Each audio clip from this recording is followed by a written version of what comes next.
چونکہ اب یہ جو پاکستان اور افغانستان کے درمیان امن معاہدہ طے پایا ہے، اب سب سے پہلا جو بنیادی سوال،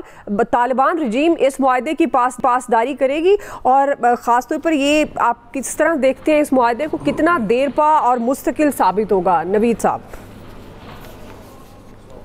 اچھا دعا دیکھیں، اگر دیکھا جائے ریسنٹ پاسٹ کو دیکھا جائے، جو ہسٹری کو دیکھا جائے، تو افغانوں نے کبھی جو ہے وہ اس طرح کے معاہدوں کی پاسداری کی نہیں ہے۔ میں آپ کو 1988 کے جنیوا ایکارڈ سے اگر آپ شروع کریں، اس وقت سوویت نکلے، جو اس وقت کی مجاہدین پارٹیاں تھیں، انہوں نے کہا کہ جی ہم مل کے جو ہے وہ ملک کو اس کی تعمیر نو کریں گے، جنگ بندی کریں گے، لیکن ہم نے دیکھا کہ اس کے بعد ایک خانہ جنگی شروع ہوئی، اور اس میں جس طرح کا قتل عام ہوا، میرے خیال میں وہ تو سوویت کے زمانے میں نہیں ہوا تھا، اور اسی وقت جو ہے وہ گلبدین حکمت یار جو حزب اسلامی کے اپنے دھڑے کے اس وقت جو ہے وہ کمانڈر تھے، انہوں نے جس طرح سے کابل میں قتل عام کیا، ان کو اسی وجہ سے کابل کا قصائی جو ہے کا لقب دیا گیا کہ انہوں نے جو قتل عام وہاں پہ کیا۔ اچھا پھر 1993 میں نواز شریف صاحب کے دور میں نواز شریف صاحب نے جو ہے معاہدہ کروایا انہی وارن فیکشن کے درمیان، انہی وار لارڈز کے درمیان، اور کعبۃ اللہ میں جا کے ان وار لارڈز نے جو ہے وہاں پہ معاہدے پہ دستخط کیے تھے، لیکن وہ بھی ہم نے دیکھا کہ اس کے بعد وہ پھر آئے اور پھر لڑنا بڑھنا جو ہے وہ شروع ہو گیا۔ ابھی ریسنٹ کی اگر ہم بات کریں تو دوحہ ایکارڈ جس میں امریکہ اور طالبان کے بیچ میں ہوا، جس میں پاکستان نے بھی ایک رول پلے کیا تھا، دوحہ ایکارڈ میں انہوں نے یہ شرط یہ رکھی ہوئی تھی کہ آپ افغانستان کی سرزمین کو کسی دوسرے ملک، کسی ہمسایہ ملک یا کسی بھی انٹرنیشنلی کسی بھی ملک کے خلاف جو ہے آپ نے استعمال نہیں ہونے دینا۔ طالبان نے کمٹمنٹ کی، اور اس کے بعد ہم نے دیکھا کہ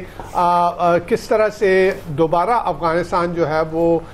دہشت گردوں کا اور ٹرانس نیشنل جو گروپس ہیں، ملیٹنٹ گروپس ہیں، ان کا جو ہے وہ ایک گڑھ بن گیا۔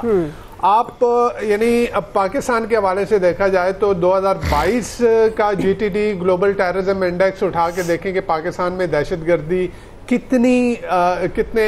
حد تک کم ہو چکی تھی، اور اس کے بعد جو ہے وہ کتنا ایک سپائک آیا پاکستان میں دہشت گردی کے واقعات میں۔ تو وہ تو ظاہر ہے کہ وہاں پہ افغانستان میں طالبان کی گورنمنٹ آئی، اور یہاں پہ جو کلدم ٹی ٹی پی تھی اس کو تقویت ملی، اور باقی جو ٹیررسٹ گروپس ہیں ان کو تقویت ملی۔ یہ کہا جا رہا ہے کہ جی اس وقت انٹیلیجنس کی رپورٹس ہیں کہ تقریباً کوئی 60 کے قریب نئے دہشت گردی کے کیمپس جو ہیں وہ افغانستان میں جو ہے وہ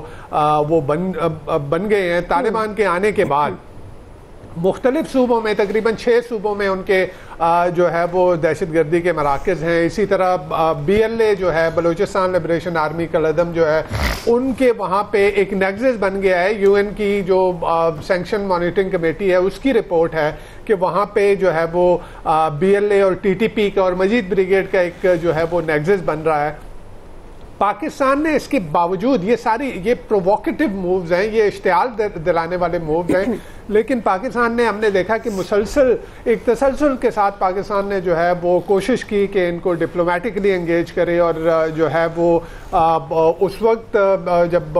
کابل فال ہوا اس کے بعد جو ہے وہ کتنے، یعنی آپ کے مولانا تقی عثمانی صاحب علماء کا ڈیلیگیشن لے کے گئے، اس کے بعد قبائلی زعماء ایک ڈیلیگیشن لے کے گئے، پھر آپ کے ISI کے چیف وہاں پہ گئے، آپ کے ڈیفنس منسٹر، انٹیریئر منسٹر، سب لوگ وہاں پہ گئے، لیکن وہ طالبان کا ایسا لگ رہا ہے کہ ان کی جو ہے وہ پاکستان کی باتوں کے اوپر اور ایک ڈینائل موڈ میں چلے گئے کہ ہیں ہی نہیں۔ اچھا جو مزے کی بات یہ ہے کہ آپ تیسری جو ٹرائل لیٹرل میٹنگ ہوتی ہے چین، پاکستان اور افغانستان کے بیچ میں، اس وقت چین کے کافی انٹرسٹ ہیں افغانستان کے اندر، ان کی مائننگ میں بہت بڑی انویسٹمنٹ وہاں پہ ہے، تو چین بھی یہ چاہتا ہے کہ پاکستان اور افغانستان کے تعلقات جو ہے وہ بہتر رہیں، اور تو چین کے اپنے بھی وہاں پہ سیکیورٹی کنسرنز ہیں، جس طرح کہ ایسٹ ترکستان اسلامک موومنٹ جو ہے، جو ویگر کا وہاں پہ ایک